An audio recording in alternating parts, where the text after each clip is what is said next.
All right, in this video, we want to talk about conics or conic sections. And basically what that is that you have two, well, let's do it like this. So you have two cones, and again, I'm going to do my best to draw this. So these are going to be right circular cones.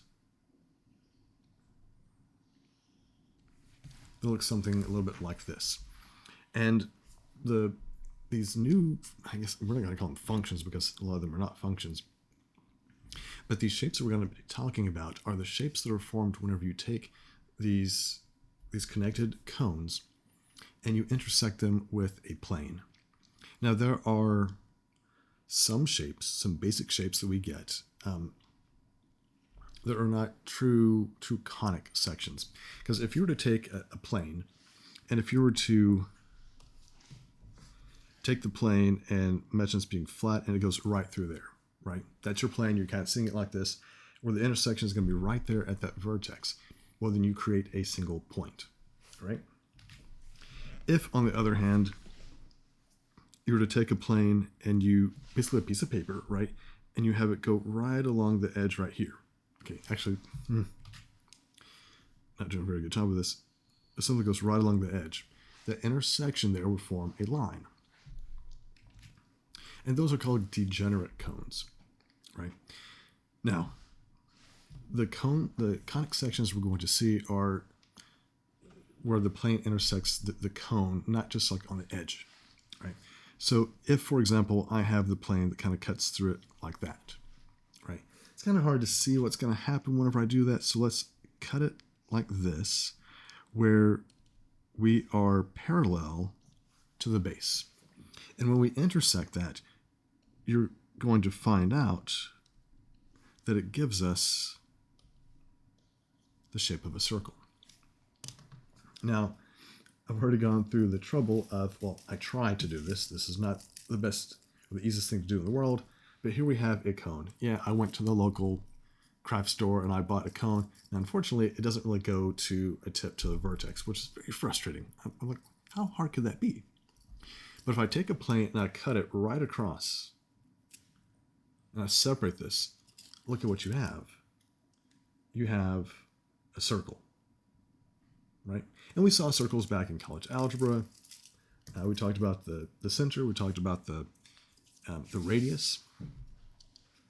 Now, if we were to take a plane and intersect it at an angle that is between, or that's greater than than being parallel to the base, but not so steep as to be parallel to this side right here, we form a different shape. Now, just so I don't have to keep redrawing these cones, imagine if we took a plane like this and we're intersecting it.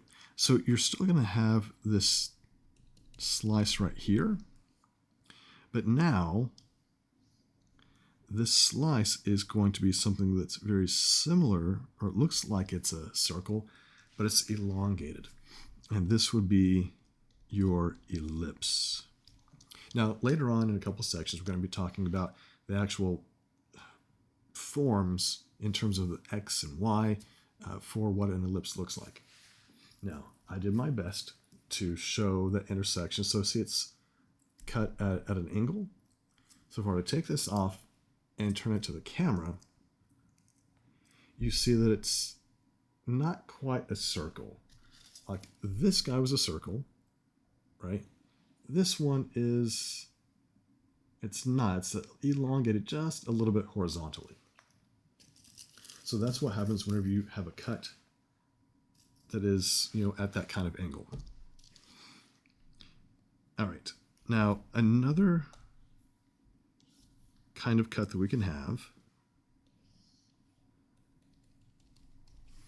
is where you take your plane and you cut it. You cut the cone where it's going to be parallel to one of these sides, right? So something kind of like this. And we're just going to cut this and see what it looks like. Now, what happens is that for this cut,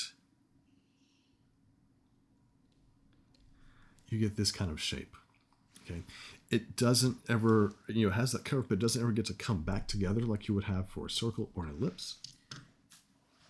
And so I'm talking about if you cut it like this.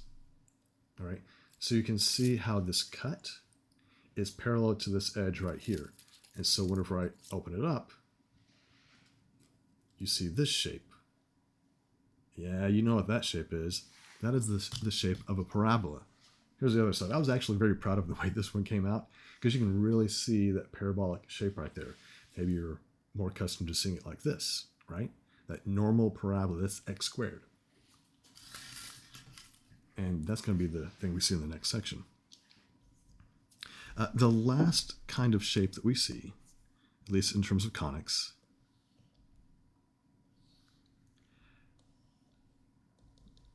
is going to be if the intersection with the plane is perpendicular to the base.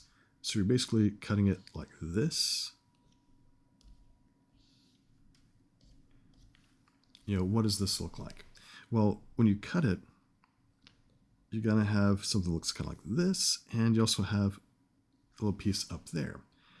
And what these shapes look like is it looks like you have two parabolas, but you actually don't, because you end up with these asymptotes, and this shape is called a hyperbola. All right, so these are the basic conic sections that we have, and now we're just going to spend the next few sections and videos going all over all the little bitty things that we have and that we can know about these shapes. Mainly finding a vertex, finding a focus, or foci, that's going to be the plural of the word focus. For something like a hyperbola, we'll be looking at finding these asymptotes, trying to find the center, right? If I have a circle, I'm looking to find the center and to find the radius. For an ellipse, there is a center, and you would actually have two foci, okay? And for a parabola, so we'll draw it opening up like this, you have not only a vertex and a focus, you also have a directrix. So this is all about how these guys are defined. We're going to move away from saying for parabola y equals x squared and going at it from there. We're going to look at the more geometric definition of what a parabola is. So that's conic sections in a nutshell. These pieces keep falling apart. So stick around, and we're going to be talking about parabolas in just a moment.